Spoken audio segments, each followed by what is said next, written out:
I grew up in a single-parent household. Just me, my sister, and my mom, with my grandpa occasionally lending a hand with parenting duties. And when I was about 4 or 5 years old, we were broken into, twice. I didn't know all the details of the whole thing until years later. Like, I have vague memories of moving apartments and some cops coming over to the house, but I was pretty much kept in the dark until I was old enough to handle what had gone down. For the first break-in, we were all out grocery shopping, so my mom didn't realize anything had happened until we got home. There was an open window, open drawers. The way my grandpa tells it, it's like my mom interrupted them in the middle of doing something and they climbed out of a second-floor window as soon as he'd heard us arrive. That, or whoever it was, just didn't care about people knowing he'd been there. The second break-in happened 3 months later, only this time the guy broke in at nighttime while we were all asleep. I had to get all this from my grandpa because understandably my mom hates talking about it, but the way he tells it, she basically woke up in the middle of the night and sensed a presence in the room with her. Not like a spirit or anything dumb like that, like an actual person. Then when she opened her eyes, there was someone standing next to her bed with something shiny in his hand. She told Grandpa she was literally frozen with terror, couldn't move, couldn't talk, literally petrified in the very sense of the word. Apparently the guy was mumbling something, but Mom couldn't remember exactly what. Then by the time she started begging him not to hurt her, she couldn't hear anything at all. My sister remembers walking into her room, thinking that she was having a nightmare.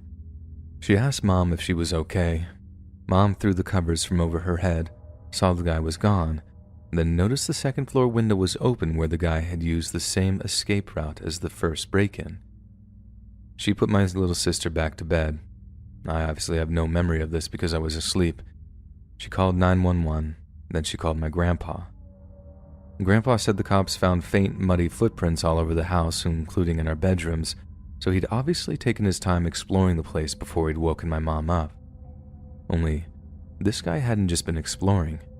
He'd been very, very busy, and it actually took us a few days to uncover all the bizarre little things he'd done, things which spoke to just how insane this person really was. The next day, when we noticed that the cat wouldn't touch her milk, Mom poured it out into the sink, thinking that it had gone sour, then got the distinct smell of bleach as she did so. She can't be certain, but she thinks the guy poured bleach into the cat's milk, wanting to kill it. Then there was the cracked, empty eggs in the fridge. Not like cracked all the way, just little holes in the top with all the yolk and egg white missing. It's possible he just poured them down the sink, but Grandpa thinks the guy might have been sucking them raw. Not all that scary, I know, just freaky, you know? Mom says some meat was missing from the fridge too, raw meat. But I know Grandpa used to feed our cat from the fridge too, so we can't rule that out. A few days later, Grandpa came over in the evening for some dinner and offered to help prep for garbage day. He says one of the garbage cans spilled right as he got into the driveway, complains to my mom about tin cans in the garbage or whatever, and then goes on to clean up and finds what spilt it. Someone, presumably the guy who broke in, had thrown a pair of scissors in the trash, along with a clothing catalog he'd been cutting up. He cut the heads off almost every single model in that catalog, and the little paper heads were nowhere to be found. My grandpa thinks the guy took them as some kind of trophy, but who knows what he really did with them. Then there was the salt in my mom's work shoes, the knife missing from her knife block in the kitchen, obviously the shiny thing he'd been holding when she woke up to him in her room. Anyways, the cops got plenty of fingerprints, but whoever it was didn't have a record, and other than the muddy boot prints they found, there was nothing much to go on. So to this day, no one's been arrested for it, but my grandpa thinks he knows who it was. Years later, after we'd moved apartments twice in a bid to avoid the guy, a friend of a distant relative ended up getting locked up in some kind of psychiatric hospital. The guy had become obsessed with Alice in Wonderland, had all the books, multiple copies of them too, and all he ever talked about was the Looking Glass or Wonderland and all this stuff. It might just be a complete coincidence, but the thing is, that's my mom's name, Alice. She's over the whole thing now, It's been more than 20 years since all of that, but I know that if she doesn't like talking about it, even today, it had to have messed her up for a while.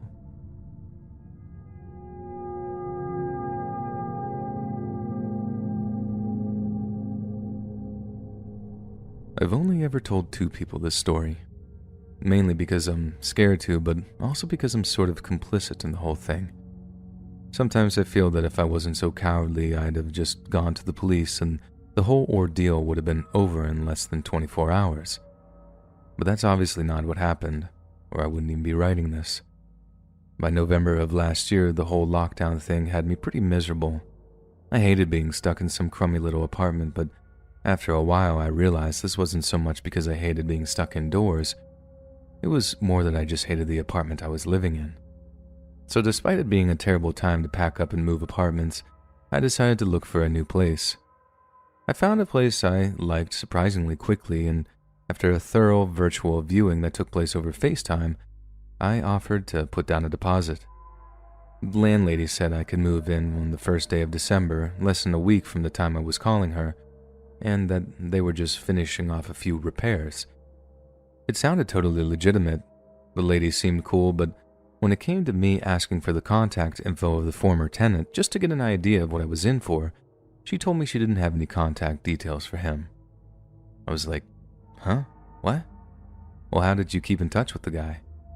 She got all flustered and gave me some excuses about having a new phone, which I stupidly swallowed whole because I wanted the apartment so badly. Then, like we agreed, I moved in on the 1st of December. Cut to the second week in the apartment. Everything is going awesomely. Electric bills were kinda high, but otherwise nothing to complain about. Then one night I'm literally just getting out of the shower when there's a knock at the door. I towel off a little, throw on a robe, walk to the door and take a look through the peephole. No one. I see absolutely no one at all. Stupidly, I then open the door and look out into the hallway, and the next thing I know, there's a gun in my face, and holding it is a dude in a COVID mask. He and his buddies forced me back into the apartment, and the whole time I'm like, just take what you want. No one has to get hurt here. I'm cool if you're cool. But the weirdest thing happens. While one of the dudes keeps his gun on me, another one of them walks straight into my bedroom, almost like he knew exactly what he was looking for.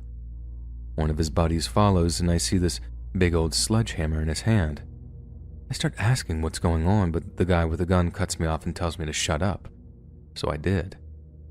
The front door is shut at this point. No one can see what's going on. No one's coming to help me. So I'm scared, but I'm also pretty curious too.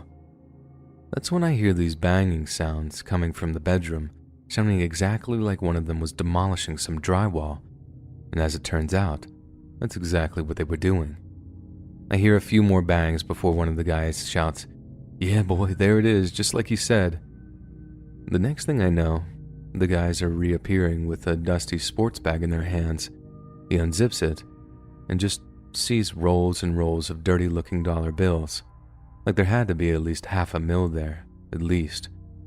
The guy takes one of the rolls out, drops it on the floor in front of me, then says something like, "Get your wall fixed up, bruh, and keep the change.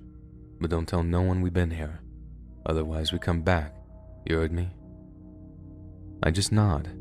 Then they walk out, still wearing their masks, looking as nonchalant as can be. I was shaking way, way harder than I'm comfortable admitting. Let's just leave it at that. But when I picked up the roll of dirty hundreds and counted them out, there was $10,000 just staring me in the face.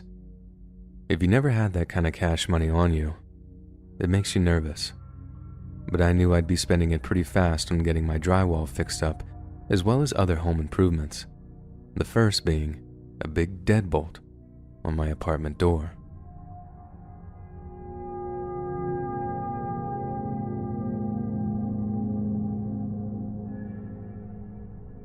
Back when I was locked up, I read a pamphlet on creative writing. I remember how it said you have to create sympathy between the reader and the subject. If the reader doesn't somehow like the person they're reading about, if they can't find any redeemable qualities, they won't root for them to succeed. And here's where my story is going to fall down. You see, I am not a nice guy. At least I wasn't. Because back in the day, I was a career criminal, one who specialized in burglaries, armed robberies, and most pertinent to this story, home invasions. Violent home invasions can be ridiculously profitable, and compared to banks, offices, or warehouse spaces, security is minimal. What's more, me and my firm worked here in England, so it's not like we had some pesky Second Amendment to deal with. Yeah, you still had to worry about have-a-go heroes with their baseball bats and kitchen knives, and I can tell you from personal experience that bread knives leave horrific scars. But it's unless you were daft enough to target some rich farmer, you could be safe in the knowledge you wouldn't be bringing a knife to a gunfight. On top of that, we carved out a very specific niche when it came to who we targeted, because the people we'd go for were either those with no legal recourse, drug dealers, loan sharks, dodgy builders firms, anyone who'd have a lot of dirty cash on hand, or anything valuable they wouldn't be able to report stolen. But please, don't get into your heads that I was some weird Robin Hood vigilante, robbing the filthy rich and giving it away. Yeah, we went after heroin and crack dealers, but we got them at home, where their families slept.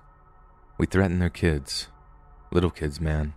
We put knives to their arms and legs, told their dads we'd chop them up into little pieces if they didn't give up the cash, or the coke, or whatever we were after.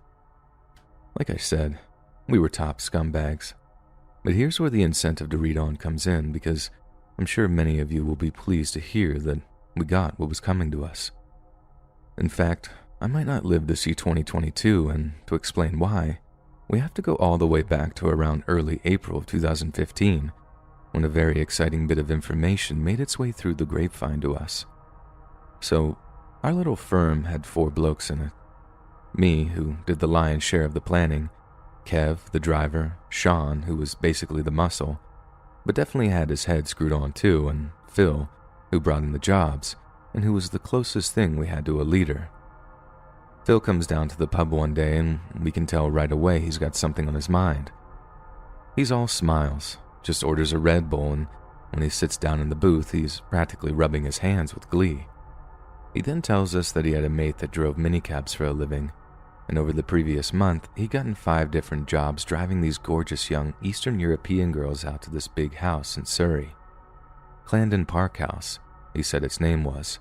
The kind of place you'd call a stately home if it was under the care of the National Trust. But this one wasn't. It was still very much under private ownership, and whoever that owner was seemed to be in the business of bringing some very beautiful, but very vulnerable young women there. Only, they never seemed to leave, as this minicab driver said he never once drove anyone back. He dropped them off, but no one, not from his cab firm anyway, went back to pick them up. This really made our ears perk up. Human trafficking rings don't normally keep a lot of cash on hand, as it's all digital these days, but if one was based in some old big mansion type thing, there had to be some stuff in there with a very high resale value, if you catch my drift. Phil then told us that he'd asked his mate to keep an ear on the ground, basically to make sure something dodgy wasn't going on before we hit the place, but otherwise told us to be on standby by what could be our biggest job yet. Maybe 2 or 3 weeks later, we get 2 more pieces of info down the tube. Whatever was going on at Clandon Park was definitely something dodgy. The minicab driver had made 2 more trips there over the past few weeks. One of the girls he gave a lift to was definitely a working girl. You'd think this would be the green light for us. If we hit the place around the same time as one of these little visits, the bloke might think it was linked to the girl. Maybe the gang running her, wanting more than they were owed, and we'd potentially be off the hook. But the second bit of info came with a warning. The minicab driver didn't think we should go ahead with the job, and this is why. The second time he'd driven a girl up, she hadn't been nearly as excited as the rest of them. He'd said in the past the girls knew they were in for a payday, being driven out to a big posh house in the middle of nowhere. Maybe she'd get a tidy tip or something, maybe pinch a set of diamond earrings, maybe a bit of both. But the last one seemed different. When she got into the minicab, she didn't seem happy or excited. She seemed very, very anxious. When the driver tried to make small talk, she wasn't having any of it. Then at one point, right as they're doing about 60 miles an hour on a busy motorway, she undoes her belt, opens the back door, and just throws herself out of the car. He phones the ambulance, then circles back around to meet them and was there when they put her on the trolley and put her in the back, dead as a doornail. He said the whole thing scared the life out of him. Said he couldn't stop thinking about what had that girl so scared over her little date up at Clarendon. If he had to guess, he'd say something nasty was going on up there. Something that might make any potential jobs very, very messy. And we didn't do messy. We did fast, violent, in-and-out jobs. We should have just called the whole thing off, but Phil had his mind made up about the place, and since he told the other lads that we might be able to retire on the proceeds, their minds were made up too. Then, when we got the news of the vault, it was go time. It had looked like we were just going for the jewelry and the antiques, but when some electrician gave up some info in exchange for a few $100, we had a definite target, and it was all hands to the pump. I used to work as a handyman assistant, and prepping for a home invasion was a lot like prepping for one of those jobs. You assemble the tools you need, sort out a van, make sure everyone knows the job, then you drive out to the desired destination at the desired place and time. It's quiet too, not like when you're shopping around for a clean shooter thinking every second person is an undercover copper. I can just pop into B&Q, pick up a sledgehammer and zip ties, and I'll even get a smile from the checkout girl on the way out. Easy peasy lemon squeezy. The jobs, on the other hand, not so simple. And the one at Clarendon Park was the hardest of the lot. The next twist came from when we found out that we'd be going in during the day. If you're thinking home invasion during daylight hours, you must be mad. I thought the exact same thing. I asked Phil if he'd banged his head or something because the idea of hitting the place at bloody lunchtime was just barmy. Phil told me to trust him, that he'd done the recce, or the scouting, and the place was heavy with security at night, whereas during the day, there was a changeover of guard shifts at exactly 3 p.m. This was when the guards would be at their sloppiest, which gave us our time to strike. Phil reckoned that we could get in, have the lead fella open the vault for us, and be out again in exactly 12 minutes, with millions in cash, jewelry, and whatever else they had hidden in that thing. I'll have to admit, hearing about the vault turned me right back onto the job. I've been worried about the whole incident with that call girl in the car, but maybe that was just totally unrelated. Maybe the girl was as mad as a box of frogs and was always going to do something like that. Besides, it was all talk of one last job and we'll be set for life, and any of those little doubts in the back of your mind just dematerialized. I suppose I've kept you in suspense long enough at this point. I suppose you all just want to know what happened, what went wrong, why I went to prison, and why my life is now in the toilet. Well, it started with the vault. Everything was going perfectly to plan. They obviously didn't expect anyone to actually try and rob the place during the daytime, and the fact that we rolled up right as some gardener bloke turned up to trim the hedges made the help think that we were just part of his crew. She found out pretty quickly how that wasn't the case, when Sean broke her collarbone with one swing of his hammer. We managed to grip the head security bloke, who was right where we wanted him to be during the shift changeover, and although he initially insisted that he couldn't get the vault open, threatening to scoop his eye out with the sharp end of a claw hammer soon had him remembering the code. We were expecting lockboxes full of priceless jewelry, maybe some gold bullion, painting, I don't know, rich people stuff. What we found is something unbelievable. I use the word unbelievable because, out of all the people I've told, only one person has actually believed me to be telling the truth. But it is the truth. When I saw what it was when we opened that door. What we found was a mix between a prison and a hospital. It was completely sterile, with gowned up and masked up nurses screaming when they saw us walk in with our balaclavas and weapons. There was one main room, what looked like a kind of lobby, and 6 smaller cells jutting off from it. We figured that there might be something valuable in the cells, so we went to see what was in there, and I still remember Kev gasping when he saw that it was women. They had a woman locked up in each of these little rooms, and every single one of them was pregnant. The hospital staff or the wardens, whoever they were, they ran off into another part of the hospital and sealed the door. I doubt we couldn't have gotten the door open, but we weren't really in the mood to try at that point. We realized that there had been a horrible mistake. Yes, there was obviously something valuable in here, but it wasn't anything we could launder or resell. I don't know what exactly was going on, but you just got this sense that something terrible was happening, and this was confirmed when one of the girls got up out of bed, waddled towards the cell door, which was made of some kind of clear plastic, and began banging on it. I haven't got a clue what language she was speaking. It sounded Eastern European, but God knows which one. We didn't need a translator, though. It was blindingly obvious that she wanted us to let her out, and it didn't take us long to find some way of letting her out, but it came with a price. To open up the cells, we had to set off the fire alarm, which meant we had to get out of there without grabbing so much as a Krugerrand, but not before Kev walked over to the room the nurses had locked themselves in. It had this little glass panel on it so you could just see inside a bit, but not a lot. Right before we tripped the fire alarm, Kev walks over just to see if there's anything in there worth taking. Then all we hear is, "Jesus Christ, boys, what in God's name is all that?" I remember walking over and peering through the little glass panel. The first thing I saw was all those terrified nurses, but behind them, in all these little see-through plastic pouches, were babies. Not like actually full-grown kids. No. Some of them didn't look all the way grown yet, but you could tell what they were. There was no mistaking it. We then put two and two together, all silently coming to the same rough conclusion as to what was happening in there, and that's when Phil flew into a rage. I knew it was stupid of him to try and rescue that pregnant girl. We were the bad guys. You don't do stuff like that when you're a bad guy. It gets you caught. It gets you killed. But what was I going to do? Make him leave her?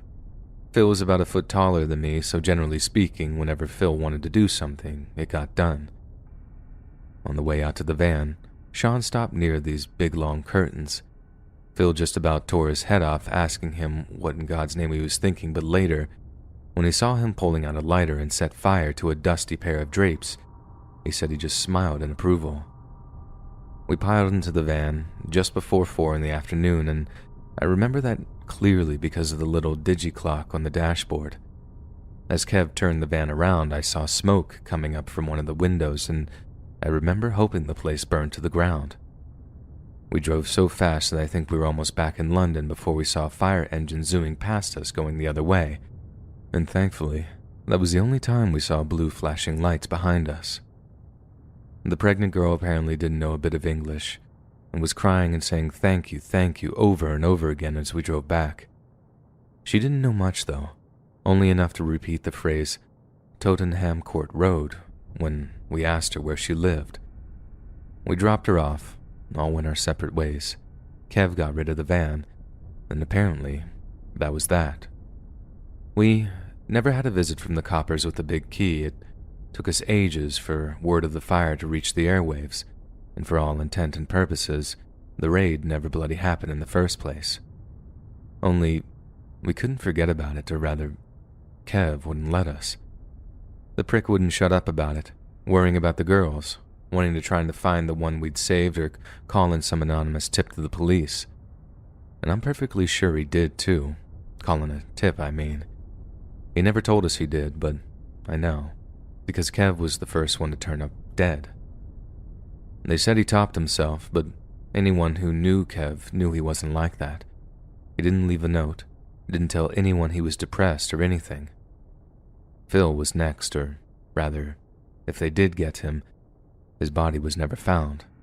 Told me he was going to work in Birmingham with another crew or some job he'd heard about, and that was the last time I spoke to him.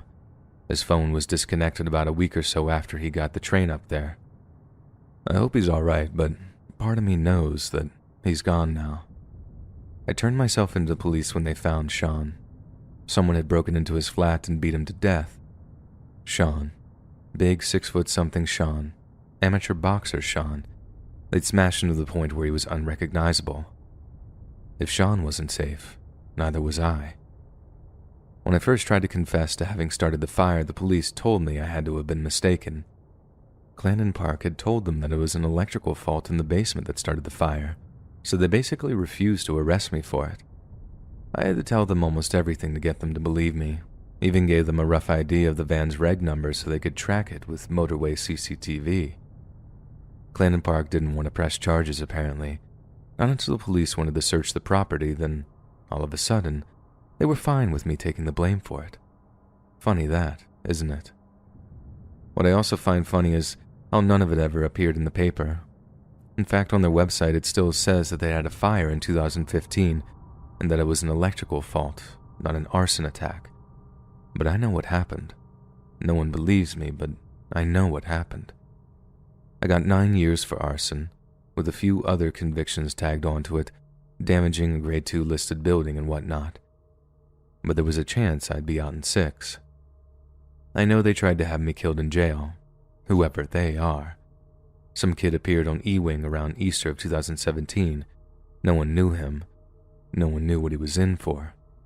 Couldn't have been any older than 18 or 19.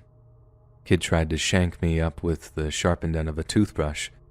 The screws couldn't figure out why. I'd have told them if I thought that they'd have believed me. The kid was found dead in his cell not long after. Made a noose out of a jumper and just did himself in. After that, I knew they wouldn't have another go until I was out, and I just kept my head down and did my time. Now here I am. I've been out of the Nick for a few months now, reading a bed sit and, well, it'd be silly to give that away now, wouldn't it? I've been in touch with the journalist from The Guardian. I tried others, but no one else believed me. If anything happens, this bloke has all the info, and if they make a move on me, he promised to drop the lot of it onto his boss's desk. But all we can do now is wait. Yeah, we'll keep digging for info, keep trying to prove the unprovable, but I know they're closing in on me. I know they can't allow me to live, because to whoever is responsible for the horror show under Clarendon Park House, a few more bodies are nothing to them.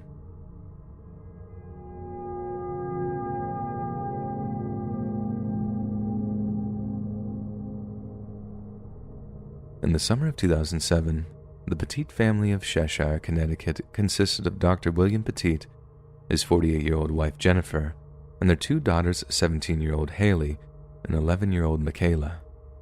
William Petit was an endocrinologist over in nearby Plainville, and he was also the medical director of the Joslin Diabetes Center at Connecticut Central Hospital. While Jennifer was a nurse and co-director of the health center at Cheshire Academy, a private boarding school in their hometown of Cheshire. They had met at the Children's Hospital of Pittsburgh in the mid-'80s, while she was an oncology nurse and he was a third-year medical student, and were married shortly after. The Petit's elder daughter, Haley, was born just 4 years later and would grow up to study medicine at Dartmouth College. During her teenage years, Haley had been an active fundraiser for multiple sclerosis research, following her mother's own MS diagnosis. Little sister Michaela was born in 1995 and was said to have enjoyed cooking for her family when she wasn't studying at the Chase Collegiate School. The Petits were the very picture of a happy, hard-working, upper-middle-class family who had everything to look forward to. But July of that same year, 2 men would have an irreparable impact on their lives and turn just 1 or 2 pre-dawn hours into a waking nightmare. On the evening of Sunday, July 22nd, 2007, Jennifer and young Michaela drove down to a local Stop and Shop to pick up some groceries for that evening's dinner. It was during this grocery run Jennifer noticed that she and her daughter had drawn the attention of a man in his late 20s, one with dark eyes, dark hair, and patchy facial hair. The man appeared to have followed them through the aisles for a while, keeping his distance but maintaining his presence. Jennifer Petit grew anxious, throwing a few items into her cart and then heading for the cashier as quickly as she could. The feeling of anxiety only abated when she and her daughter were safely back in their car. But although she couldn't see it, Jennifer was being followed. She believed she'd be safe once she was back at home, but in reality, her nightmare would only just be beginning. The man who'd followed her home was 27-year-old Joshua Komazarjevsky, and when he slowed to a stop outside the Petit family home, he pulled out his phone and began to text a friend. "I'm chomping at the bit to get started," he wrote. "We still on?" His friend, 44-year-old Steve Hayes, replied. "Yes, soon. Hold your horses," Josh wrote back. "Dude," Steve replied, "the horses want to get loose." After the next few hours, the Petit family went about their evening as planned. Michaela helped her mom cook up a delicious, wholesome dinner. The family convened to eat, then each went their separate ways for the evening, entertaining themselves until bedtime. However, William Petit, the family patriarch, was something of a weekend night owl and often stayed up late watching TV until he fell asleep on the couch downstairs. This is exactly what he did on the night of July 22nd, too, which meant that when Joshua Komazarjevsky and Steve Hayes broke into the ground floor of the Petit family home, Williams was the first sleeping body they came across. Josh immediately attacked him on sight, striking him 4 or 5 times with a baseball bat before binding his wrists and ankles with zip ties and rope. William later stated that he remembered one of the men telling the others, "If he moves, put 2 bullets in him." Josh and Steve then moved from room to room, rounding up Jennifer, Haley, and Michaela before binding them in turn. Then each had a pillowcase placed over their head in order to obscure their vision. After the Petits were properly restrained, Josh and Steve began to ransack the house, taking everything of value that wasn't nailed down. After taking William to the basement and tying him to a support pole, Josh and Steve continued to violently toss the family home in the hopes of finding additional jewelry or cash, and it quickly became obvious to the family that neither man was satisfied with their loot. They'd apparently stolen $15,000 worth of goods, but they knew the Petits could get them more. It was all a matter of patience and careful planning. At this point, we know that Steve Hayes left the house, leaving the family under the guard of Josh Komazarjevsky. He drove to a nearby gas station, purchased $10 worth of gasoline, and drove back to the Petit house, where he then forced Jennifer to accompany him to a local bank. This is how the 2 criminals got their $15,000, but not before Jennifer subtly alerted the bank teller to her terrifying predicament. This bank teller then contacted the Cheshire Police Department, who had officers setting up a silent perimeter around the house before she and Hayes had even arrived home again. Yet when they did, Steve Hayes realized he should have never have left his partner alone with the girls. After once again restraining Jennifer, Steve Hayes walked into the upstairs bedroom to find 17-year-old Haley Petit in floods of tears, while 11-year-old Michaela lay catatonic on the floor nearby. When he asked Josh what he'd done, he unapologetically admitted to having assaulted her, all in the presence of a restrained older sister. Even for a hardened criminal, Hayes later admitted to being horrified by what his partner had done, but in reality it was more of an inconvenience. Hayes grabbed a bottle of bleach, angrily commanding Josh to get rid of any biological evidence he may have left behind. But while he continued to berate his partner, Josh turned around and accused him of being a homosexual.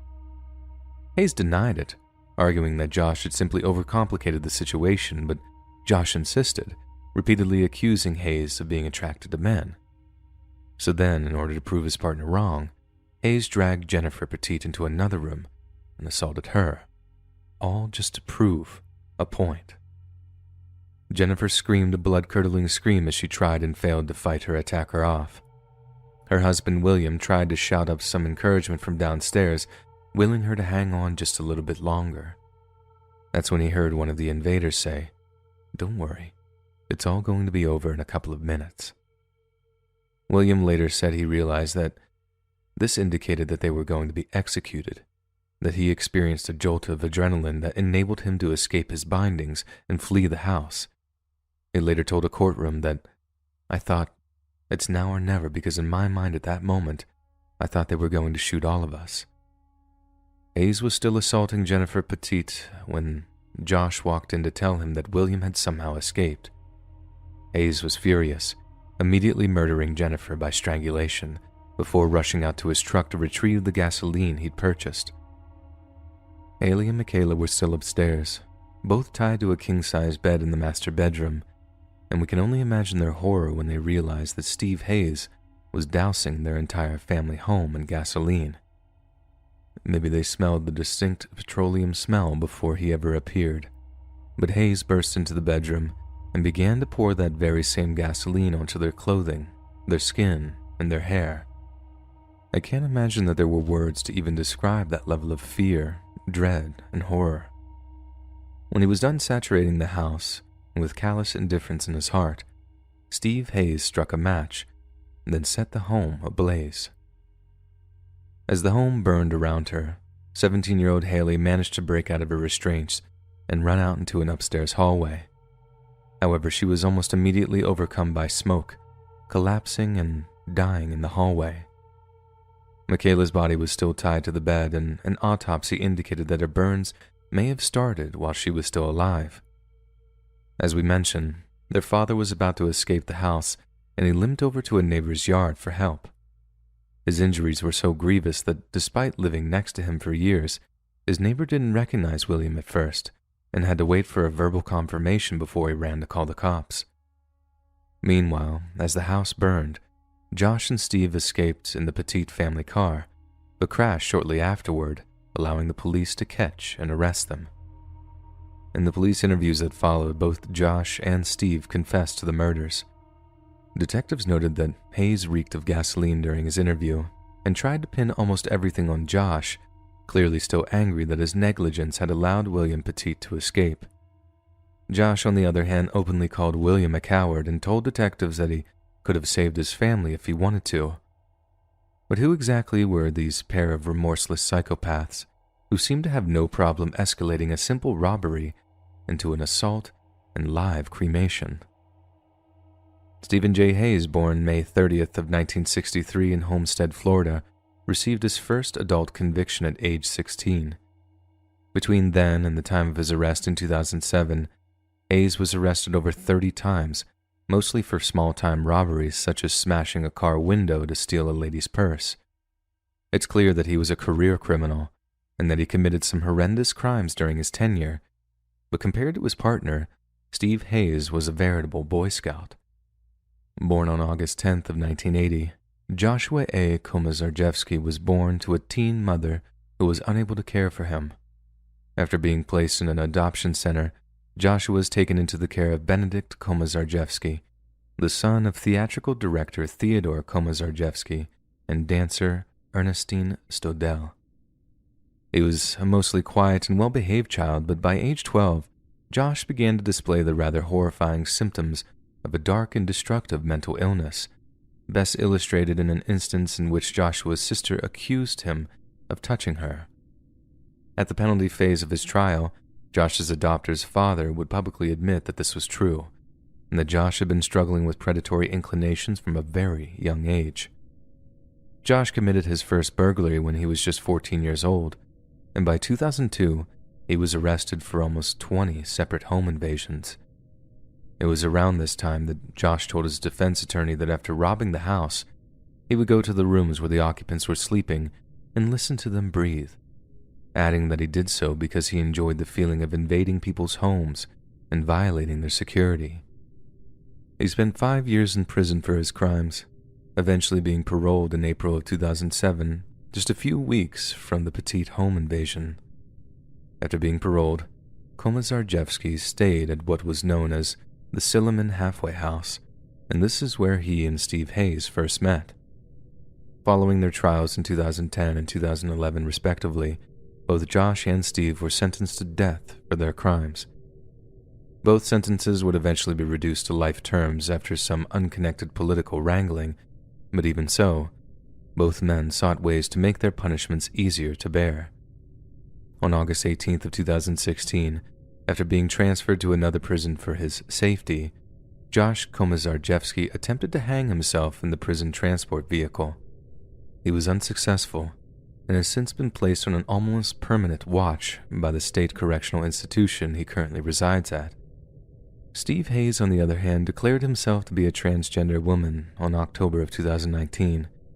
He is currently undergoing hormone therapy as part of his transition into a woman, and and it has been strongly suggested by correctional staff that he will seek to be transferred to a female correctional facility once that transition has been completed.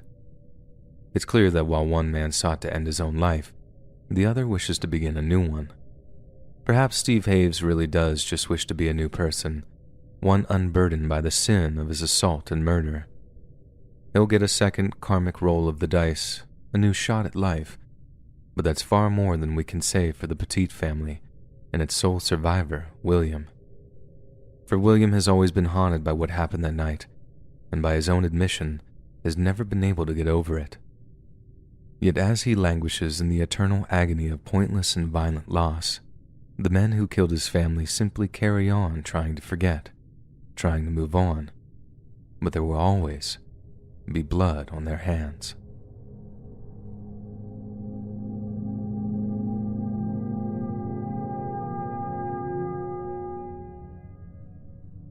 In December of the year 2000, two brothers by the names of Reginald and Jonathan Carr arrived in the largest city in the state of Kansas, Wichita. The pair hailed from Dodge City, over 150 miles to the west, and each had an extensive criminal record by the time they took their trip to Wichita. But their visit wasn't in good faith. It wasn't some road trip to sample the delights of another big city. Their reasons for being in Wichita were the very definition of malicious and predatory, and it wasn't long before they decided to commence their malevolent mission.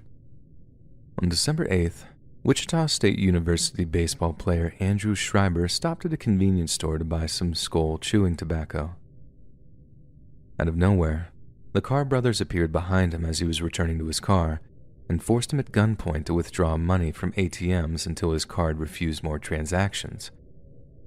Schreiber was fortunate enough to escape the encounter with just shot-out tires, a few scrapes and bruises, and a depleted bank account, but others wouldn't be so lucky. Apart from a vague description of two male African Americans in their early to mid-20s, police had nothing on which to base an investigation, and all was quiet for the few days that followed. Then, just 3 days later, on December 11th, they invaded the home of 55-year-old cellist and librarian Anne Walenta. The brothers subjected her to much of the same treatment as Schreiber, beating her, robbing her, and taking their time while doing so. However, it appears the brothers underestimated Walenta, and she managed to escape from them, rushing to her car in an attempt to flee the scene. Tragically, one of the Carr brothers noticed her absence, following her outside before sending 3 bullets smashing through her windshield and into her torso. Knowing they were compromised, the Carrs took their turn to abscond from the house, while Anne Walenta would pass away from her wounds in a Wichita hospital bed just 3 days later. The Carrs' crime spree was already horrifying in both scope and scale, but it wasn't until December 14th that the brothers would escalate their frenzy from a series of bloody robberies to theatrical levels of pain and suffering. On the night in question, the brothers pulled up outside a house at 12727 East Birchwood Drive in the Wichita suburb of Andover, which they later admitted to choosing at random. Inside were financial director Brad Haka, preschool teacher Heather Mueller, financial analyst turned priest Aaron Sander, local high school teacher Jason Beffert, and his girlfriend, a teacher known only in court documents as Holly G. The Carr brothers got out of their car, armed with golf clubs and pistols, and walked up to the front door of the home. One brother hid from view as the other knocked at the house, smiling and waving when he saw movement through a front-facing window. But when the door was open, the brother dropped his friendly facade, pointing his pistol in their victim's face before forcing his way inside.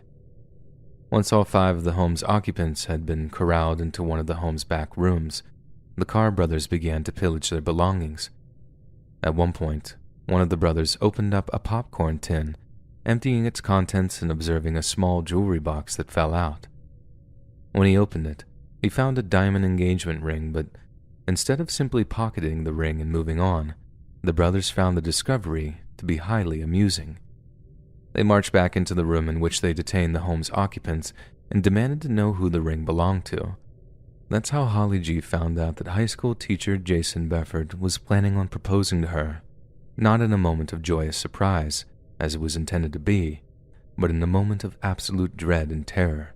as two strange men laughed in her face about it. Even with the diamond ring and a variety of expensive electricals, the Carr brothers were unhappy with their haul. It was then the brothers decided to take 3 of their prisoners to a series of local ATM machines, forcing each of them in turn to max out their cash withdrawals. This bagged the brothers an additional $2,000, but still, they weren't satisfied. They drove their prisoners back home and then tied them up again, but instead of fleeing the scene with the cash and valuables they'd already collected, the Carr brothers decided to have a little fun. They began to torture the male prisoners from the group, beating them with their golf clubs along with a variety of household items. According to court documents, it's then apparent that one of the Carr brothers remembered how one of their prisoners was engaged to another and decided on a horrifically cruel form of torture involving both of them. One of the brothers dragged Jason Beffert into a position where he could witness the violation of his fiancée. The other picked his own female victim and proceeded to do the same to her.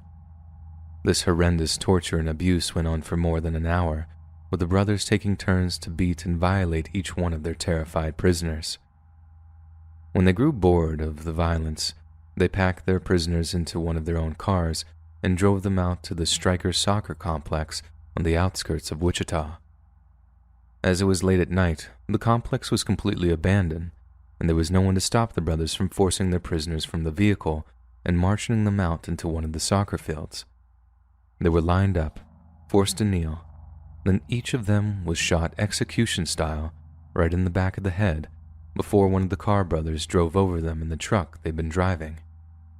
It's chilling to note that this obviously wasn't to finish them off, so to speak. They'd already shot their victims in the head. Running them over in a truck was evidently an attempt to mutilate the bodies as best they could before they fled the site of the murders. Yet amazingly, the Carr brothers didn't attempt to flee Wichita following such a shockingly violent crime.